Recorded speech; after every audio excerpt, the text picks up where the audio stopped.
aquela máxima que existia na época da ditadura, que primeiro era preciso deixar o bolo crescer para depois dividir. Não.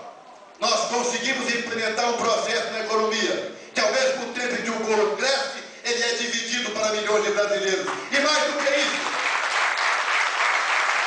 esse processo de divisão, de distribuição de renda, é um dos fatores, inclusive, para alimentar o crescimento da economia.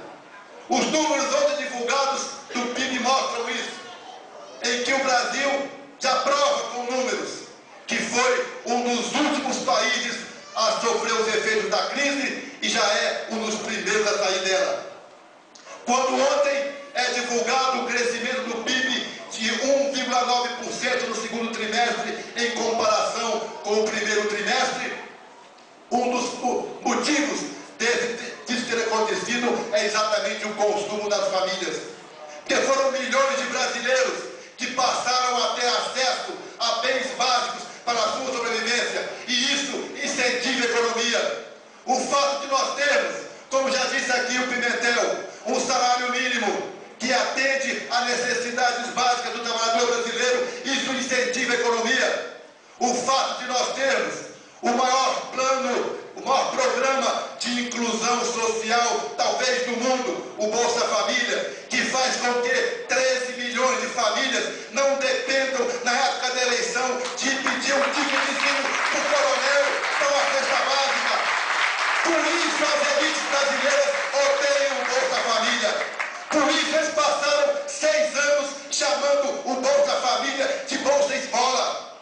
E a falta de discurso deles é tão grande que eles passaram 6 anos chamando o Bolsa Família de Bolsa Esmola e agora fizeram um seminário aqui em João Pessoa e disseram, não, nós vamos ampliar o Bolsa Família, nós vamos aperfeiçoar o Bolsa Família. São elementos concretos que mostram a diferença da nossa economia. Eu estava ontem relembrando lá no Pará que a última vez que eu tinha estado em Belém tinha sido em 1997. Num ato contra a privatização da Companhia Vale do Rio Doce. Luta que nós perdemos.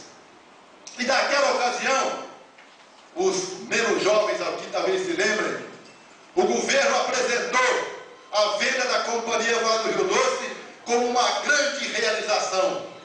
Mostraram lá o maior cheque da história da economia brasileira, um cheque de 3,5 bilhões de reais, que é o valor que foi pago pela privatização da Vale do Rio Doce.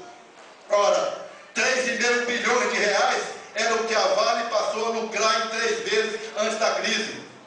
E agora na crise nós vimos a diferença entre uma empresa estatal e uma empresa que foi privatizada. E nós vimos o quanto foi importante paralisar de uma vez por todas aquele processo de privatização que foi iniciado no governo FHC. O comportamento das 2 maiores empresas do Brasil é emblemático. Enquanto na crise, a Petrobras, que é estatal graças à resistência do povo brasileiro que impediu a sua privatização, a Petrobras não só não demitiu um trabalhador, como aumentou os seus investimentos, ciente do seu papel indutor na economia brasileira. Enquanto isso, a Vale do Rio Doce, que ganhou muito dinheiro na época do minério de ferro, o preço foi para as alturas, passou a surgir a crise para demitir centenas de trabalhadores e rever os seus planos de investimentos. Esta é a diferença entre a nossa política econômica. É você ter uma política industrial que gera empregos no nosso país. Voltando ao exemplo da Petrobras, quando eu cheguei na Petrobras em 2003, o plano estratégico dela previa o investimento de 34 bilhões de dólares durante 5 anos. O plano estratégico da Petrobras, aprovado neste ano, prevê o investimento de 176 bilhões de dólares, sendo multiplicado por 5. E mais importante do que isso, com uma nova política de contratação. No governo anterior, a Petrobras não queria nem saber se as suas plataformas seriam construídas no Brasil, em Singapura ou na Coreia do Sul. Empregos que poderiam estar sendo gerados no Brasil estavam sendo exportados. E por orientação do presidente Lula, nós passamos a exigir nas concorrências da Petrobras um conteúdo nacional mínimo de 65%, com efeitos imediatos na economia brasileira. A indústria naval brasileira, que chegou a ser a quinta do mundo na década de 70, foi absolutamente sucateada pelos sucessivos governos e agora foi recuperada pelos investimentos da Petrobras e do nosso governo. Por isso a oposição, liderada por senadores como o senador Tasso Gereissati, insistiram tanto na CPI da Petrobras, porque eles sabem que nós transformamos a Petrobras. Porque a Petrobras do governo anterior era a Petrobras que afundou a P-36, que gerou a morte de 11 petroleiros. A Petrobras do governo anterior é aquela que eles queriam mudar o seu nome e botar Petrobras, porque tinham vergonha de botar o Brás, que representa o Brasil. Eles diziam que era um sinônimo de ineficiência. A Petrobras do governo anterior era a Petrobras que gerou o maior acidente ecológico do Brasil, com o derramamento de milhões de litros de óleo na Baía de Guanabara.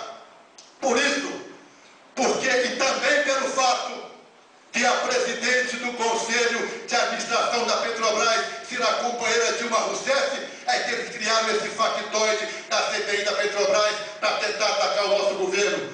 Porque eles sabem, minhas companheiras e meus companheiros, que a campanha do ano que vem será uma campanha de comparação. O povo brasileiro vai ter a oportunidade de comparar os 8 anos do governo Fernando Henrique Cardoso com os 8 anos do governo Lula. O povo brasileiro vai ter a oportunidade de comparar que no governo anterior, no melhor ano, no ano em que mais se investiu no PRONAF, no Programa Nacional da Agricultura Familiar, chegou-se a apenas 2,5 bilhões de reais em um ano, enquanto no governo Lula esse valor já chega a 15 bilhões de reais. Investimento que contribui para o balanceamento do alimento, investimento que contribui para a geração de renda de milhões de trabalhadores do campo brasileiro. Eles sabem, minhas companheiras e meus companheiros, que nessa comparação eles vão sair mais uma vez perdendo.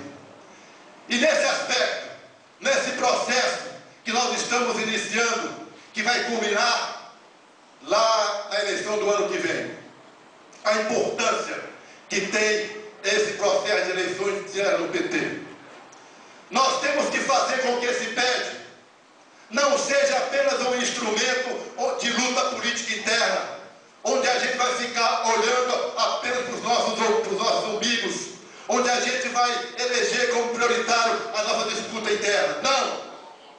Nós temos a tarefa de transformar esse PED num grande evento político que extrapole os muros do PT, que mostre para o conjunto da sociedade que nós somos um partido que tem a coragem de convocar a sua militância e os seus filiados para discutir abertamente as suas propostas de governo. Até porque nesse PED nós temos uma situação privilegiada. Talvez nós nunca tenhamos tido um momento de tamanha unidade no Partido dos Trabalhadores. Nós temos unidade em relação à caracterização do governo Lula e a sua importância para a mudança desse país. Nós temos unidade em relação à nossa candidatura, porque é o mesmo partido que foi o partido que fez com que, pela primeira vez na história desse país, um retirante nordestino de Garanhuns de Pernambuco, que foi para São Paulo, que se transformou em liderança sindical, que ajudou a fundar a CUT e o PT, e pela primeira vez um homem com esse perfil se elege presidente da República. Esse mesmo partido vai fazer, pela primeira vez na história do nosso país, uma mulher presidente da República Federativa do Brasil.